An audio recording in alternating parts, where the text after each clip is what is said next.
توبة. السلام عليكم ورحمة الله.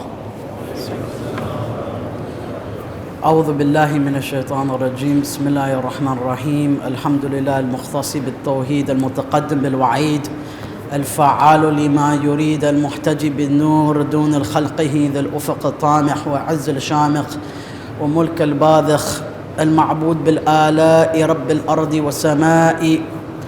أحمده على حسن بلائي وفضل العطاء وسوابق النعماء وعلى ما يدفع ربنا من البلاء حمدا يستحل له العباد وينمو به البلاد.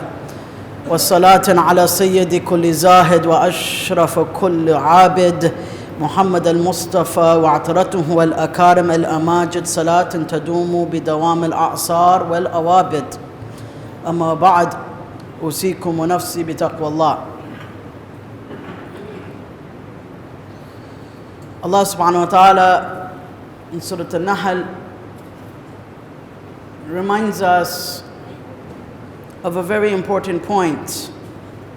And this point, this reminder or statement has many different applications or has many different times in which it can apply.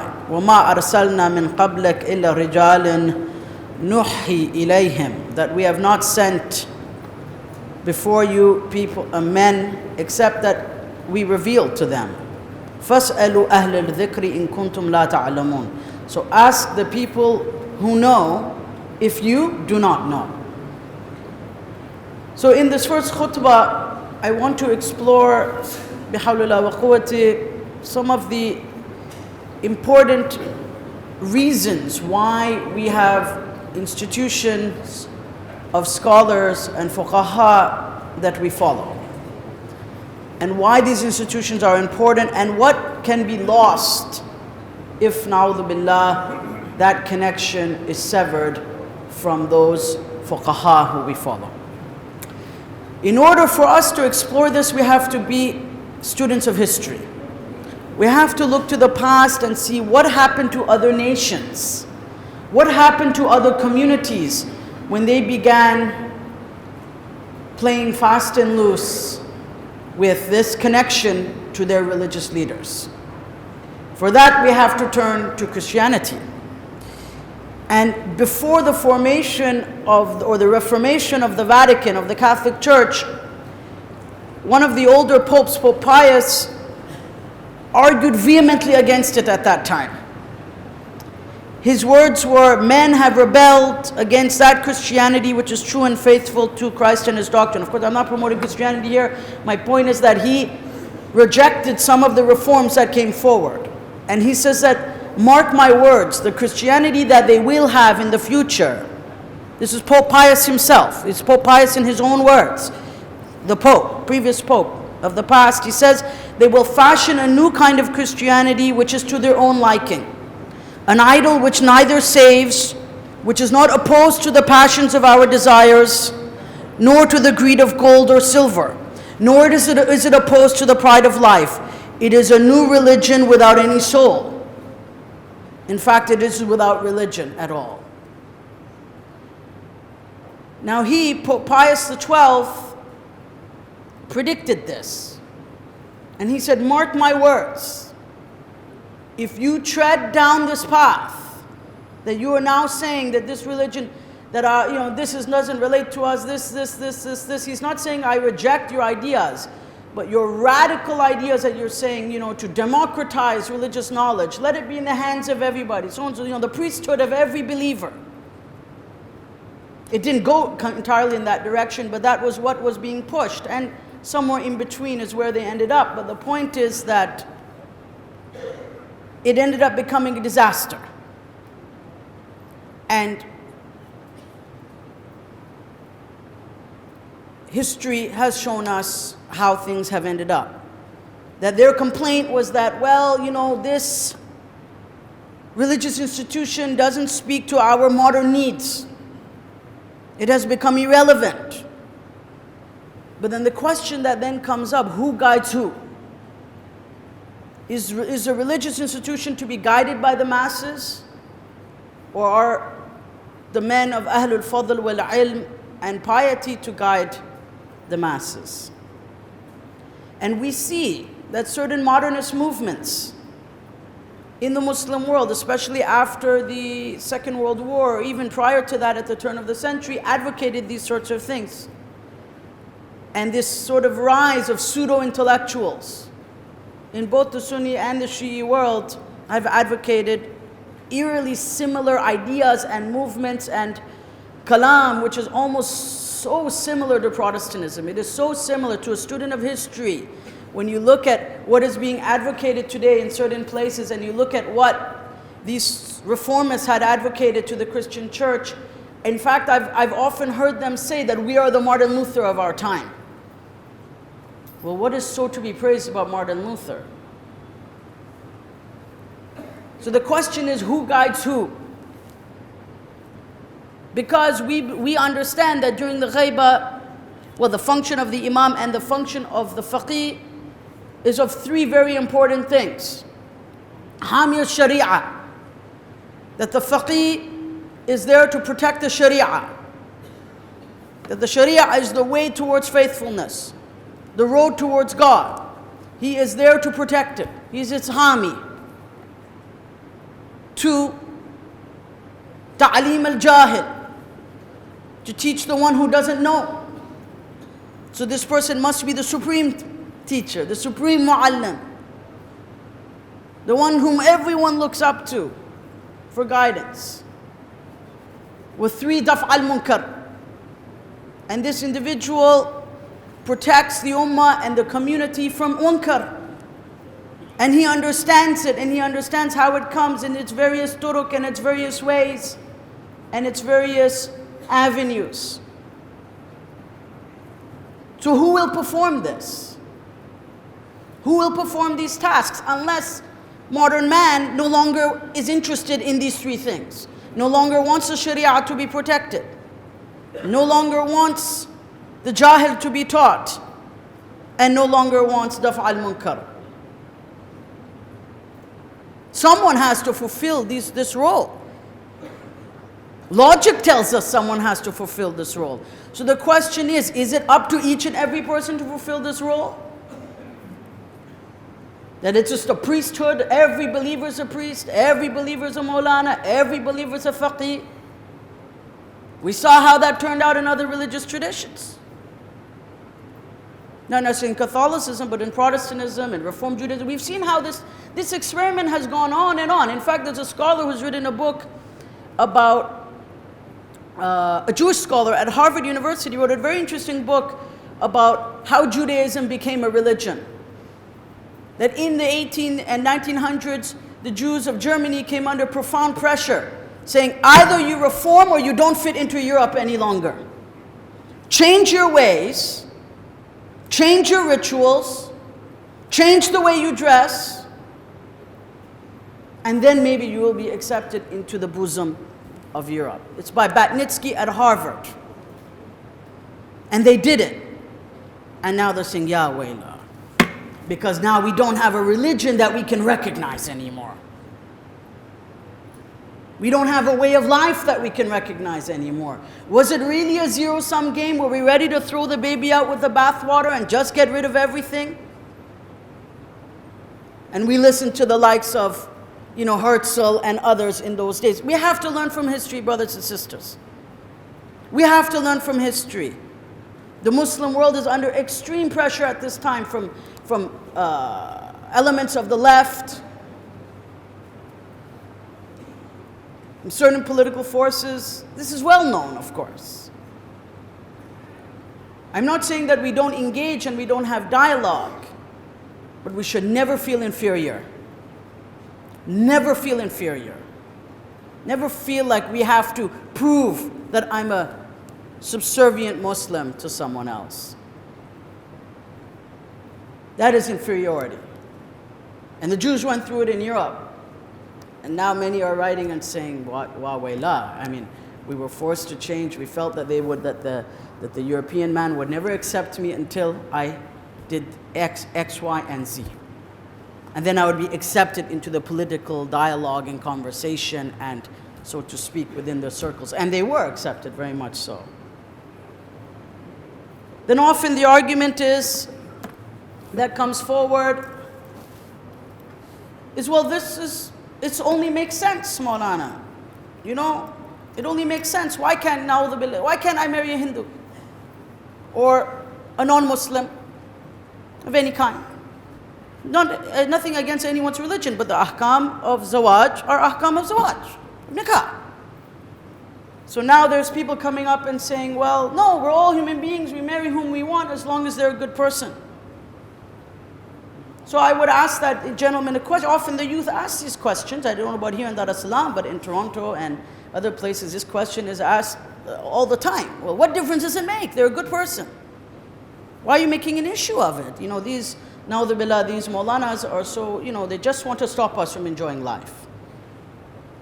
And now I answered philosophically to that question would be, when you say it doesn't make sense, what is your sense made up of?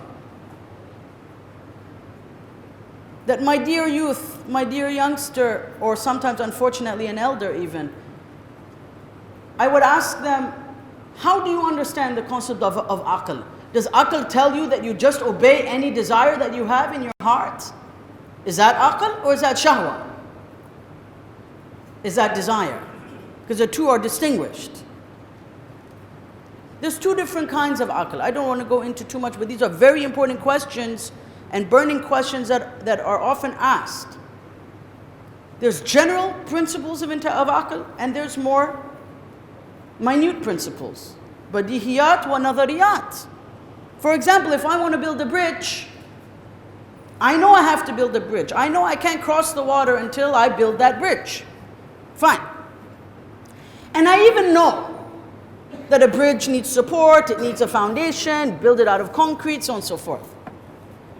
But now I don't know all the specifics. So the badihiyat, the general principles tell me in order to get across the river, I have to build a bridge. But now the nadariyat are how, when, what load, and all the other questions that now go into the very specific things that would go into building a bridge. So the truth is that often there can be a misunderstanding between the basic principles and then the details. Yes, naturally a human being loves that which is good and detests that which is evil. Fine. If we were to simply be left with that, without qualifying it in any way, then everyone would essentially follow their own path. But yet Islam tells us the goodness lies in Iman, in Allah and His Messenger. We know this. So if goodness lies there, for us as Muslims, then naturally the partner that we choose for our life, for our married life, should ideally share some of those same beliefs. It is only common sense. I think a devout Christian and a devout Jew would not argue any differently. So why must a Muslim be so inferior and so, so unconfident in the izzah of Islam, in the dignity of being a Muslim and the beliefs that we have, without hurting anyone else, without putting anyone else down, but saying this is what our family values are. But so when someone says such and such doesn't make sense, or Maulana, this doesn't make sense to me, the question that I would ask them is, my dear brother, my dear sister, how have you understood what makes sense and what doesn't make sense? How is your mind wired? Maybe your mind needs to be rewired. What is your philosophy of goodness? And 9 out of 10 times the brother or the sister may say, I have no idea. So I said, who has informed you that this is good? It's not from the Quran and Sunnah. It's from a source that is not a divine source. So thus your sense of goodness, I would tell them, your sense of righteousness, your sense of what is pure and tayyib, is really not pure and tayyib. It's come from your own shahwa. So insan has to be able to have the self-introspection to differentiate between what is from their own desires and the hamazat of shaitan and the whispers of Satan, and what is from Allah and His Messenger. And then on that same point, we would then say, how do I know what is from Allah and His Messenger? I'm not a scholar, the brother would say. I've not spent 50, 60 years, 70 years studying the Sunnah, studying the Quran, studying the traditions. Which traditions have evidentiary value, which ones do not have evidentiary value, which ones are sahih, which ones are muwathaq, which ones are da'if. No. So then how do I really know what's good and what's not good for me? Now I need someone to tell me. I need someone to inform me. I need some figure of authority who can help me protect my iman, protect my faith, protect my way towards faithfulness.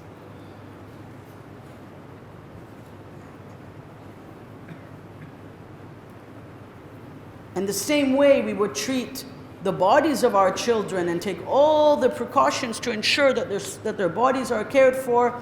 We have the best pediatrician in town, the best medicine in town for them. Likewise, that soul has to be nourished with even greater importance and urgency. Sallu ala Muhammad wa ali Muhammad.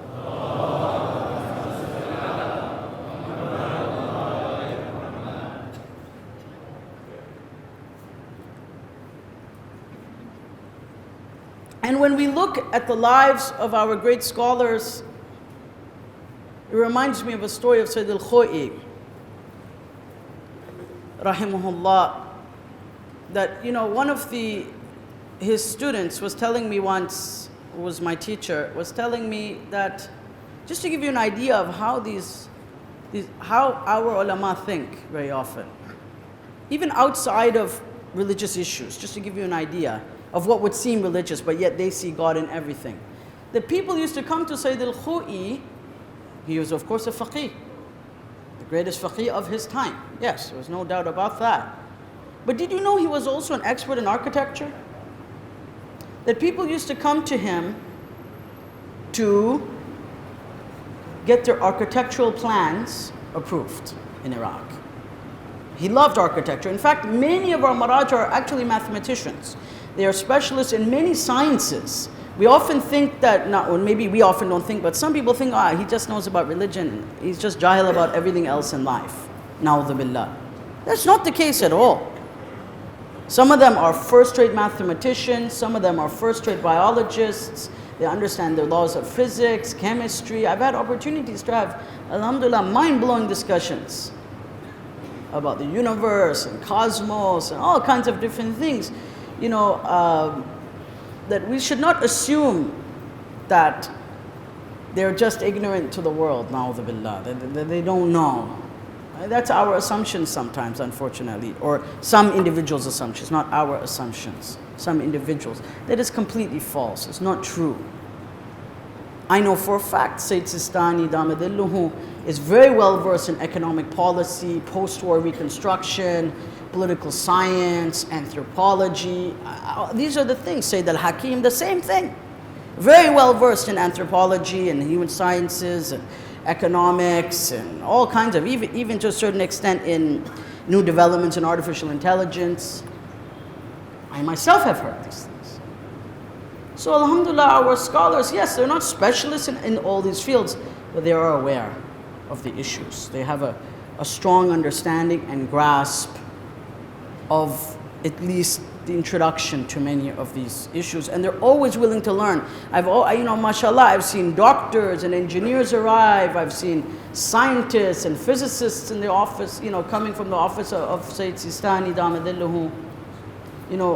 These scholars are always wanting to learn, always progressing in their knowledge, even in the age of 80 and 90 and 95.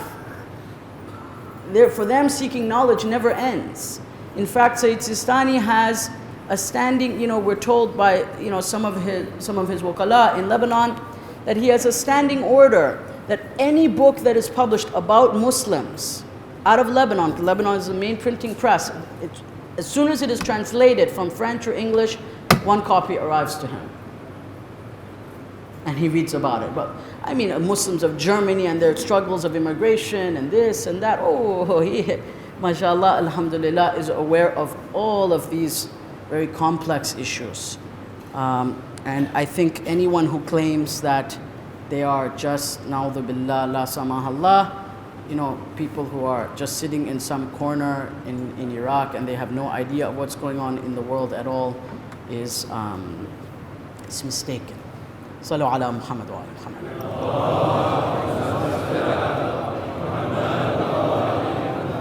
And I think it is for this reason that Sayyid Sistani, Damadilluhu al-Marja al-Ala, has given a series of advice for the community with regards to the member of Al-Imam Hussein alayhi salam. In those advice, about 10 pieces of advice, this year and last year, he has given very beautiful fatherly advice to the various Shia communities around the world. In that last piece of advice, he says, speakers should stress the importance of the religious authority of Marja'iyya, the Islamic seminary, and the essential role of scholars. This is considered the secret behind the power of the Ahlul Bayt school of thought and the symbol of its greatness. يعني لتركيز على أهمية المرجعية والحوزة العلمية والقاعدة العلمائية التي هي سر قوة المذهب الإمامي ورمز عظمته وشموخ كيانه وبنيانه. Very powerful words. He says that the secret of the survival of the school of Imamiyya, this is no doubt true because he's not the first one to say it. We see these statements from the early part of Ghaiba, that the secret to the survival of the school of Tashayyu has been the Hawza Ilmiya and its leadership. It is what has guided us through the darkest of times, through the most difficult of ages. It has been that sense of consistency and leadership and guidance that has allowed us to come out of, for example, the Mongol invasion. When the Muslims thought the world has come to an end, the Mongols have invaded Baghdad, everything is going to be gone, is going to be ruined. And at that time, mashallah, our great scholars like Allama Hilli and others, who were essentially the Maraja of that time, took the mantle of leadership in the community and, you know, saved, alhamdulillah, with the inayat of Allah and of course the tawassul of the Imam of the time, saved the community from perdition and destruction. We know this, and there's a reason why our Marja, Sayyid Sistani, has emphasized on this point. And secondly, he obviously says the member shall never be used for a place of dividing our communities. This is the kalam of Sayyid Sistani. Please refer to it. It's last year and this year. It's 10 pieces of advice which are guidance for the member of Imam Hussein alayhi salam, and what the pulpit should be used for and should not be used for. And it is just my simple duty to deliver this kalam and nasiha of al-Marja al-A'la, Sayyid Sistani. Sallu ala Muhammad wa ala Muhammad.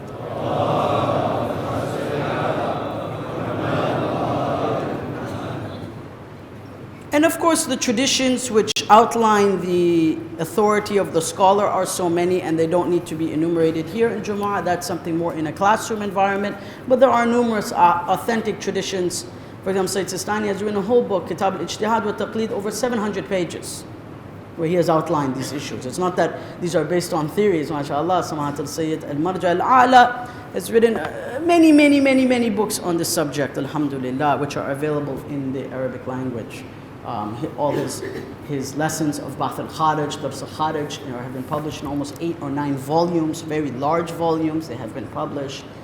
So my question would be to an individual who would want to now, let's say, put themselves forward into that position is, where are your Ba'th al-Kharij lectures? What have you achieved? Let's see the credentials, because Marja'iyya, they have their credentials. They have their own. They have been tried, tested, and true. They, alhamdulillah, have been proven to be mujtahideen and maraja. Not through their kalam, through their studies, through their lessons, through their teaching, through their books, through their thousands of pages that they have written or that have been noted down in the form of taqrirat. So I would ask those brothers or sisters, ahlan wa sahlan wa marhaba. But if you want to come to the table, bring something that we can discuss. kalam is not sufficient when we want to enter into this big field. If you want to compare to the ones who are already there, just like in any other field, you want to know what someone's qualifications are. It's just logical. Right? If you're going to one doctor who's a chair at Harvard, the Department of Pediatrics, so your child is sick, and you know that he's published this paper on cancer, this paper on cancer research, this paper, he has 20, 40 years of publication history in the field of children's cancer treatment. And then some other person comes along who's never published a single thing on cancer treatment, but has many great ideas about cancer treatment. Maybe it's interesting, but in order to really enter the discourse, whether it be within medicine, you have to have peer-reviewed publications. You have to have written something that's recognized by your colleagues within the medical academy. You would be considered to be a fraud. I mean, you would lose your license, actually. Your license would be taken away if you were treating people. It happens. Because the experiments, the prescriptions have not been tested by anybody, or not even been read by your fellow, by your superiors. So why should religion simply be a free-for-all? Everybody gets a turn. Of course, that we know is not the case, and may Allah subhanahu wa ta'ala protect us from such chaos and misguidance, inshallah. Bismillahir Rahmanir Rahim. Qul huwa Allahu ahad, Allahu samad, lam yalid wa lam yulad wa lam yakul lahu kufuwan ahad.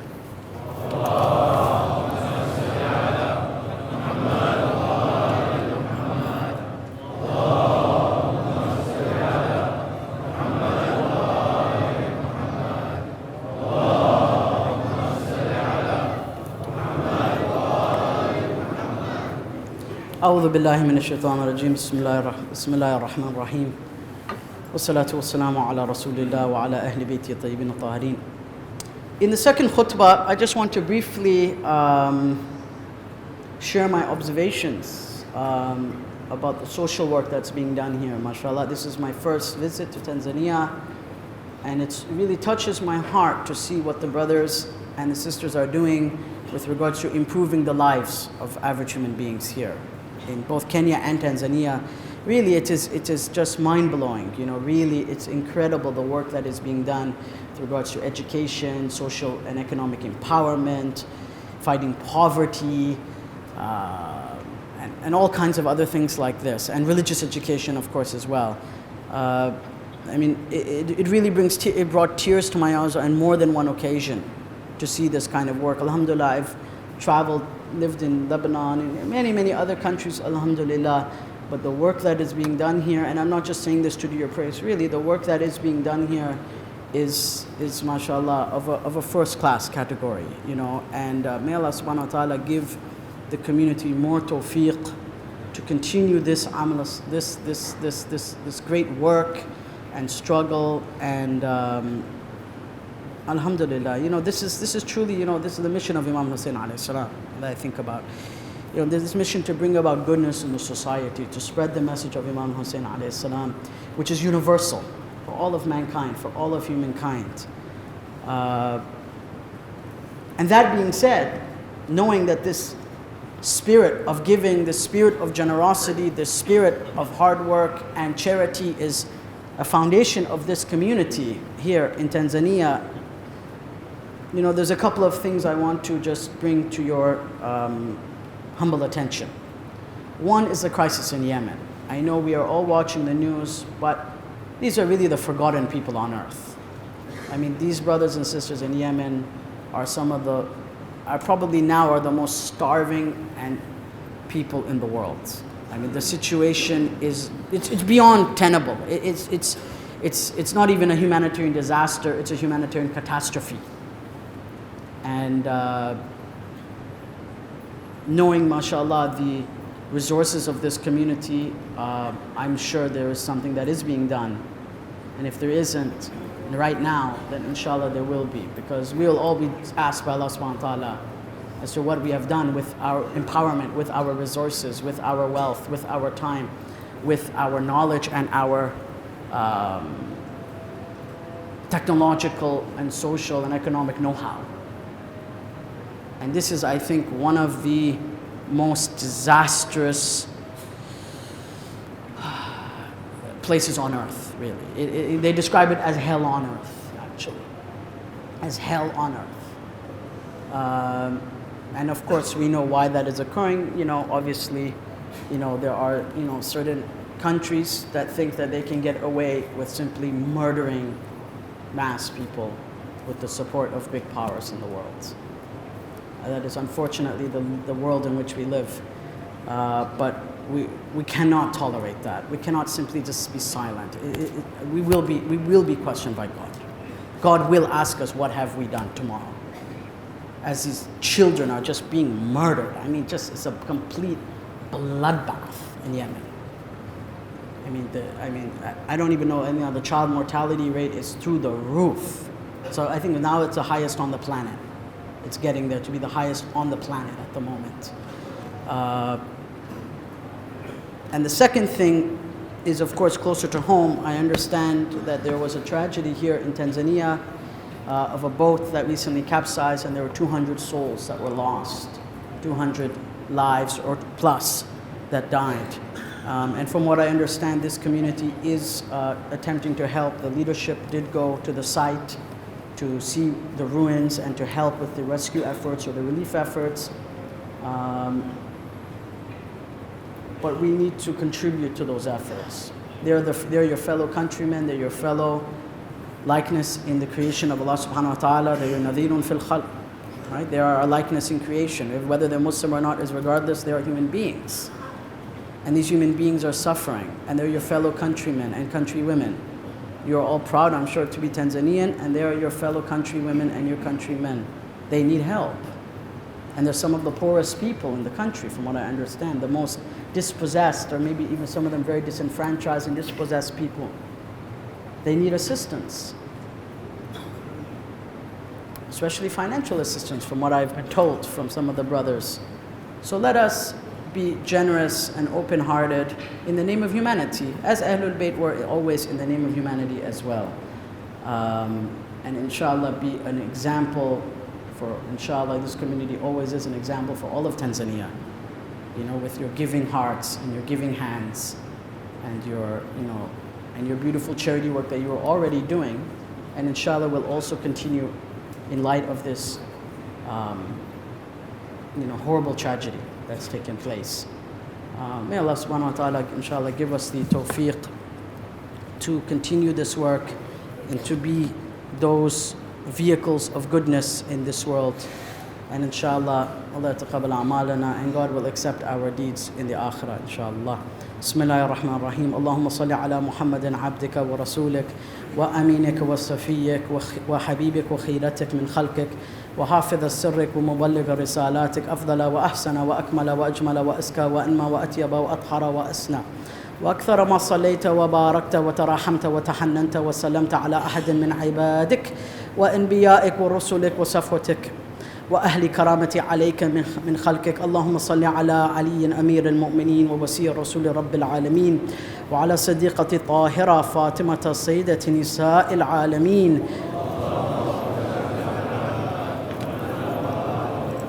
وصلي على سبتي الرحمة وإمامي الهدى الحسن والحسين سيدي شباب الأهل الجنة. وصلي على أئمة المسلمين علي بن حسين ومحمد بن علي وجعفر بن محمد وموسى بن جعفر وعلي بن موسى ومحمد بن علي وعلي بن محمد والحسن بن علي وخلف المهدي حجتك على عبادك وأمنائك في بلادك صلاة كثيرة دائمة.